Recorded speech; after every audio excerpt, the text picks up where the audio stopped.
Всем привет! Сегодня с вами снова я, Серега Механик. И сегодня мы что будем делать? Мы будем ставить снова Pandoro DX9X на замечательный автомобиль. Что это? Кто угадает? Ну в описании успели, наверное, прочитать. Это Renault Captur.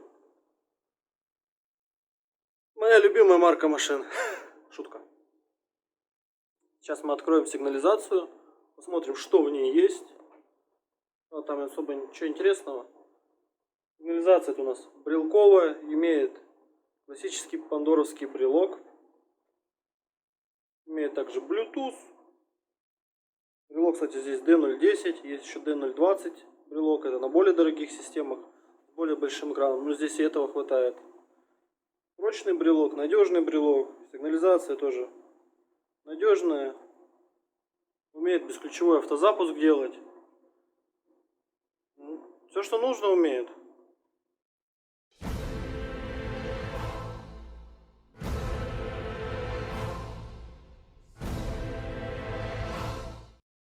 Итак, аккуратно надрезаем. Не смотрите на мой беспорядок, каждый раз об этом говорю. Мне удобно и нормально.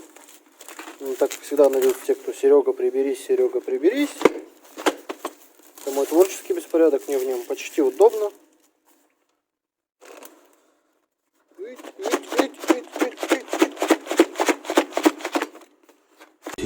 hours later. Достань одной рукой, называется квест.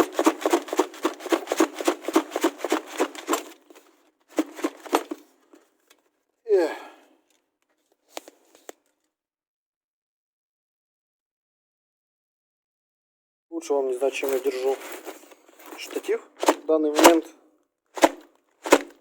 Штатив не падать.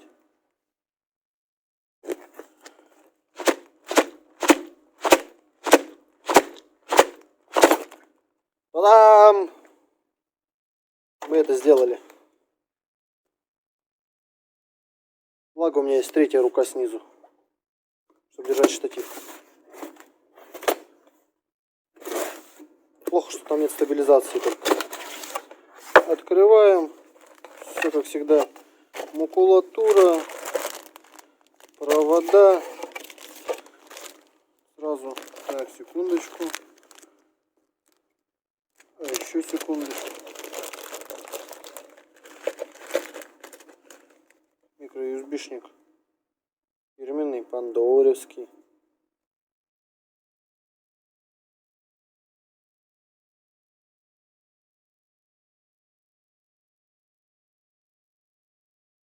Отправляем его все в ту же коллекцию проводов. Так. Все знают, так, это что, РМД модуль. Модуль релейный.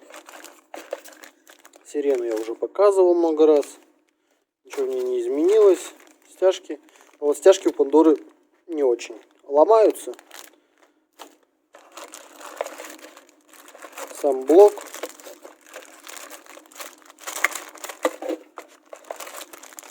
Тоже гигантских размеров, как всегда. Пандора. Большие супермощные разъемы. На самом деле все нанотехнологии. И основной провод подключения. Такая вот косичка. И там брелочек.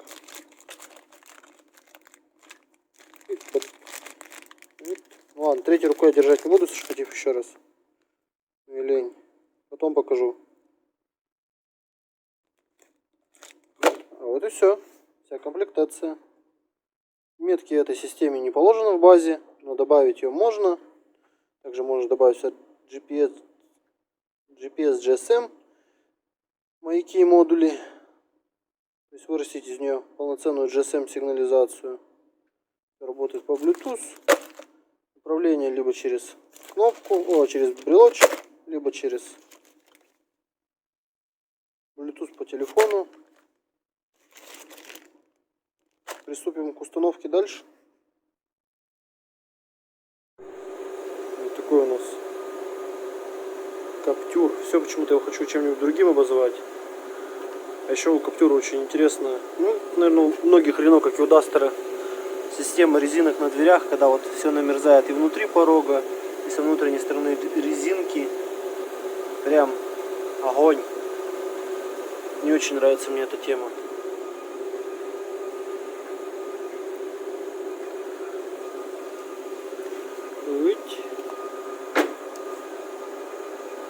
Вроде есть всякие молдинги, расширители, да, на внизу машины. Но они исключительно, видимо, для сбора грязи существуют. Но, правда, скорее всего, снизу гнить не будет она быстро. Отбить ее не удалось. У нас сегодня похолодало, замерзло. Носатое чудо. Сбоку она вообще носатая.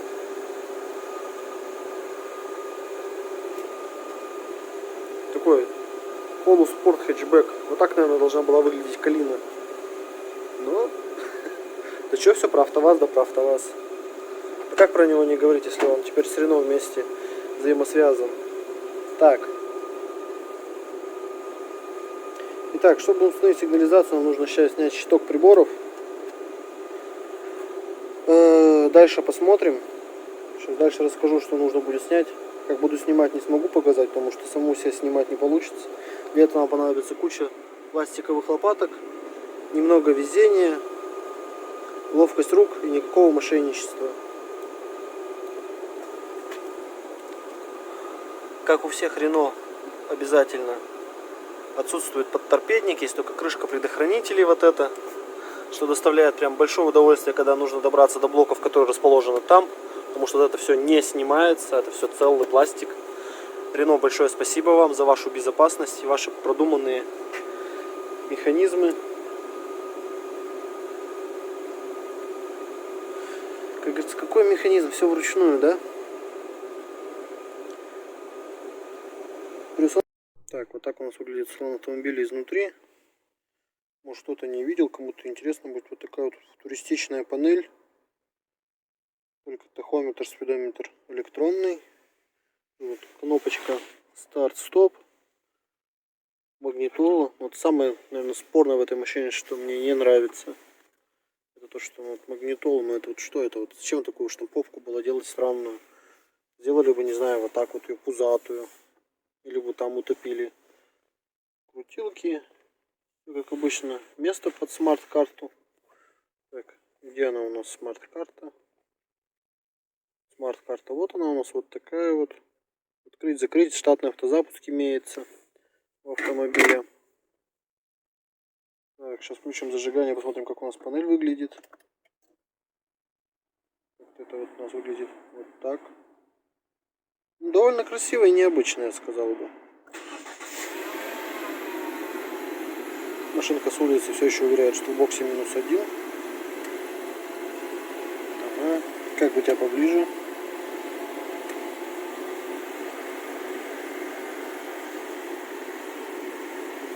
Магнитола у нас вот с таким супер дисплеем черно-белым. Ладно, есть и есть. Хотя бы РДС читает.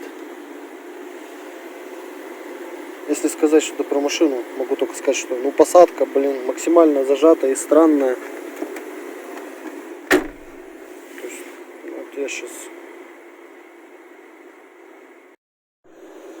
Посадку в машине я не назвал самой удобной. Еще руль опущен. Сейчас мы поднимем, конечно. Не знаю, говорю, зачем при условии сигнализации знать, как в машине сидеть. Мы же в ней сидим, что бы мне рассказать, как в ней сидеть. Довольно узко. Сиденье с боковой поддержкой неплохой. Но как-то все стеснено. Все узенькое. Ощущение, как будто сидишь, не знаю. Что-то между Калиной и классикой. Да, Калина классика далеко от этой машины. Но все равно сижу, это панель, магнитола. Это какой-то, блин, все-таки ближе к Калине машина, она узкая. Вылазить из нее не особо. Хотя нет, нормально вылазить, если сиденье отодвинуто. Вот такая вот чудесная машина у нас.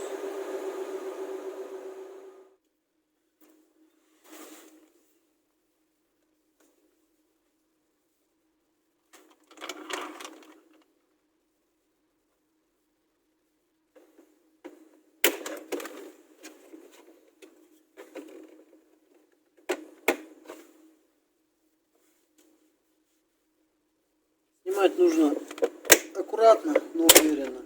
Но главное, не самоуверенно. Когда самоуверенно, очень часто все ломается.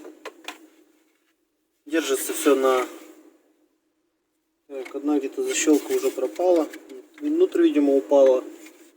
На таких раз, 2, 3, 4, 5. На 6 защелках. Так, отложим пока в сторону. Дальше нам нужно открутить сам щиток приборов. Он у нас на звездочках.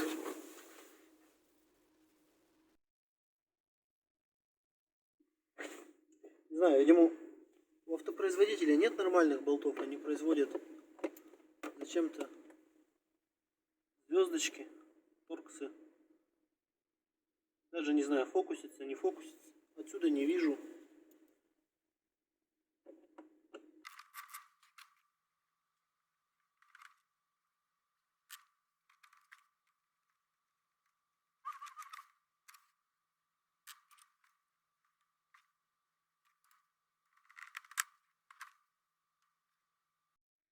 Козырек тоже несъемный. Зачем его делать вместе с панелью? Это отдельная деталь. Но в Рено почему-то решили, что он должен быть частью панели. Ну что, ладно.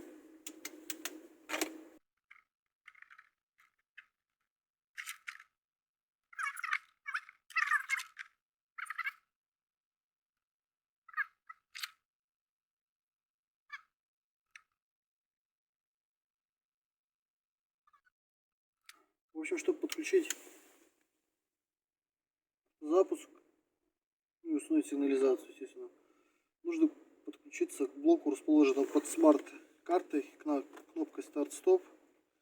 Для этого нужно разобрать эту верхнюю консоль. Рено, как всегда, делают сюрпризы.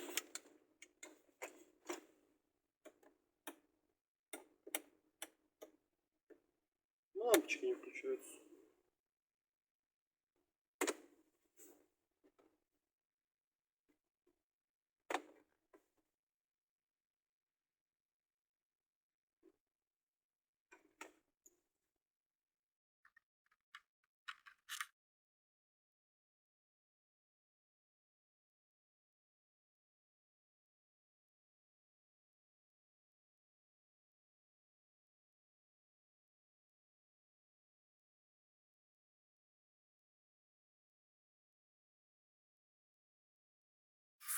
Так, компрессор наконец включал.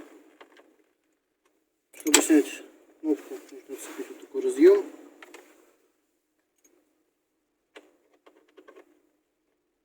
Потом опять открутить блок, который на звездочках.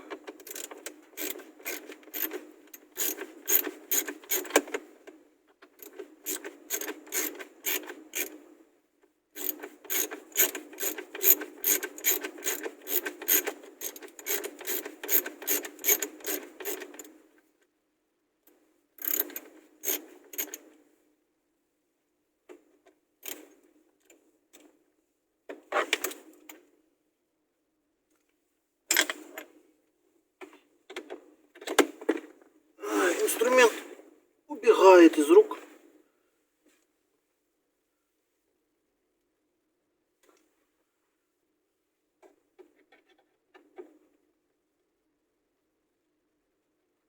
Так, честно, еще даже не знаю, сколько тут нужно чего открутить, чтобы это все снять, потому что я не смотрел, что у нас здесь еще идет, кроме верхней накладки. Вроде как надо еще боковые снимать будет.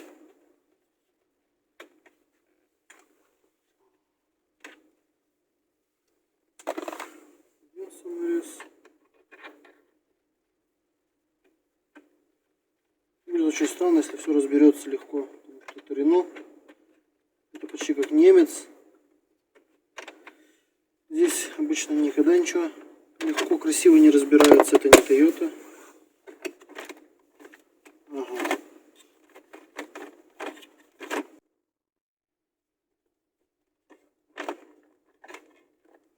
Блок типа отошел. нашел, но толку, да? Мало. Так, пытаемся тут убрать клиентский беспорядок. Немножко.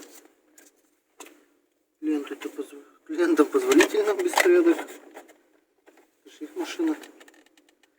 Так.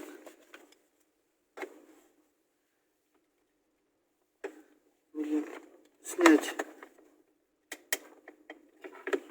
А вот и не снимается.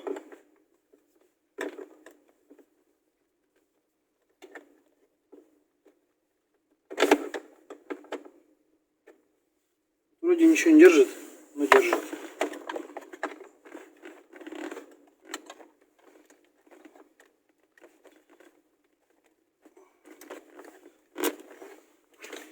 Главный вопрос, вообще это делится, нет, пополам. Должно ли? Я-то могу все что угодно разделить пополам. А должно ли оно с завода делиться пополам? Это хороший вопрос.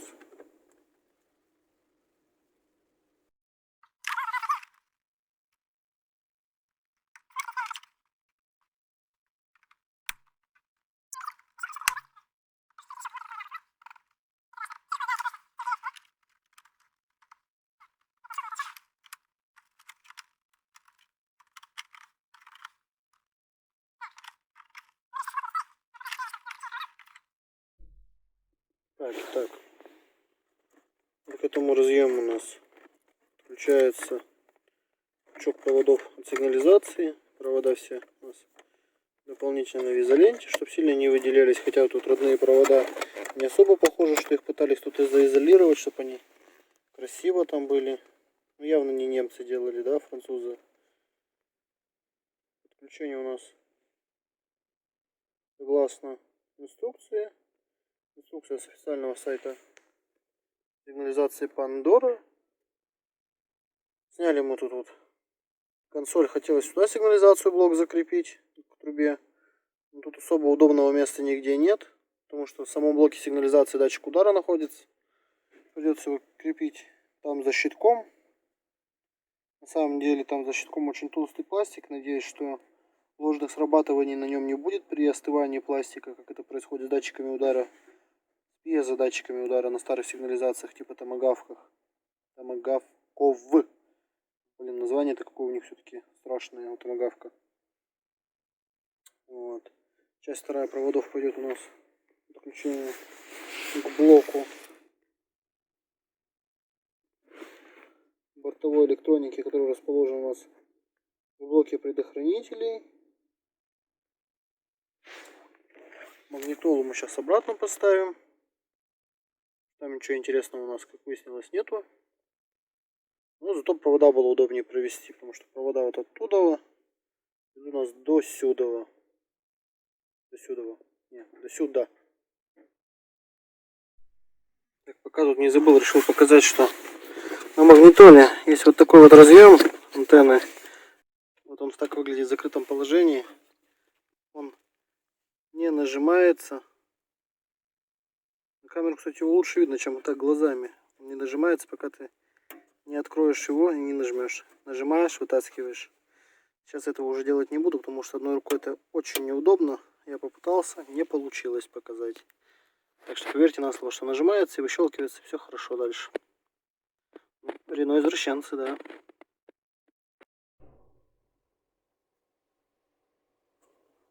Короче, разбираю тут машину. Туда вот залез провода подцеплять к блоку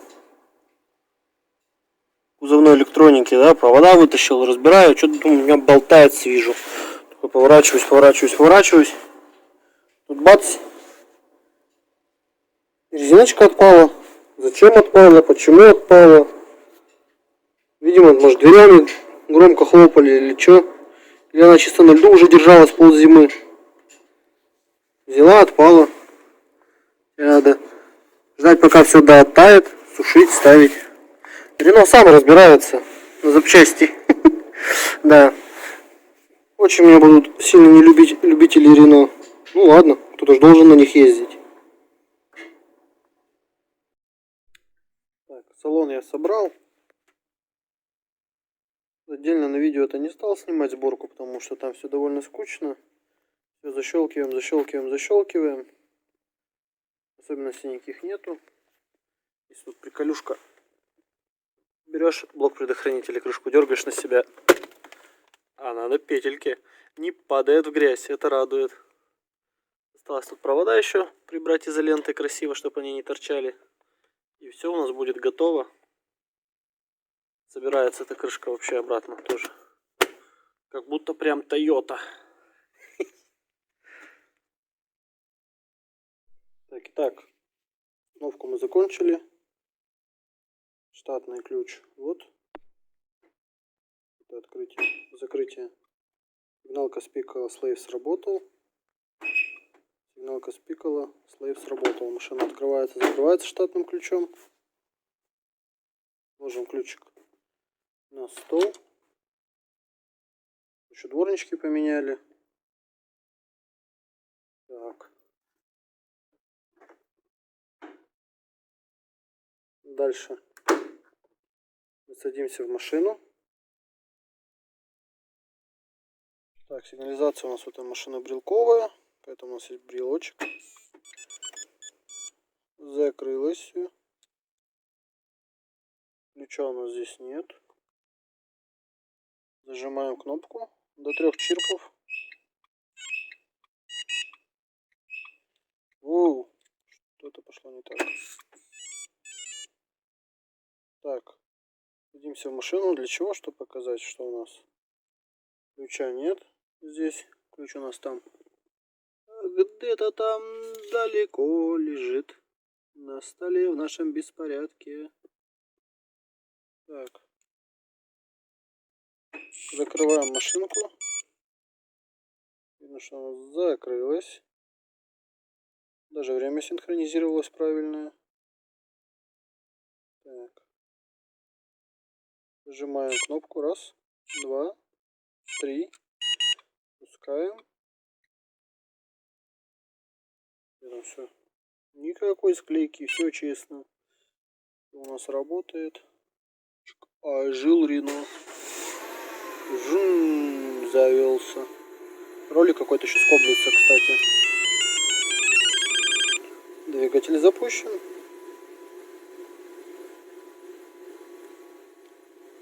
Можно либо заглушить, либо открыть, сесть и поехать.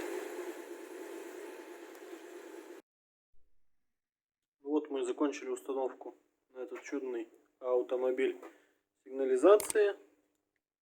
Даже без ключевой доступ у нас работает. То есть показать-то неудобно. Открыл. Слушай, трын-трын. Брелок спикал, что машина открыта. Подходим. По-моему, даже на удаление срабатывает сам. Машина закрылась. Брелок тоже спиликал. Могу подойти, открыть Пандорой. Все открывается, щелкается. Отходим. А вот если сейчас отойти, он не должен, по идее, закрыться. Но он даже тут закрывается. То есть ключ хорошо отслеживает штатные датчики. У Рено. Почему-то то Ниссаном хочу назвать, то чем. Тыринь, тыринь, тыринь. Пошел процесс запуска автомобиля. Пока запускается автомобиль, что хотел сказать. Мне тут мои любимые дети сказали, что я не очень хороший блогер. Почему? Потому что я забываю напоминать людям, чтобы вы подписывались на мой канал, ставили лайки, писали комментарии. Не обязательно писать хорошие комментарии, если вам что-то не нравится. Я учту всю вашу критику и постараюсь улучшить. Так что, те, кто смотрит эти видео без подписки, пожалуйста, подпишитесь. Поставьте лайк или дизлайк. Можете написать комментарий, я буду этому рад. Это все помогает развитию канала, так как я вижу ваш фидбэк. А детям своим, Саше, Рите, передаю большой привет. Вы у меня самые лучшие. А с вами был я, Серега Механик. Оставайтесь на нашем канале. Всем до скорого. Пока.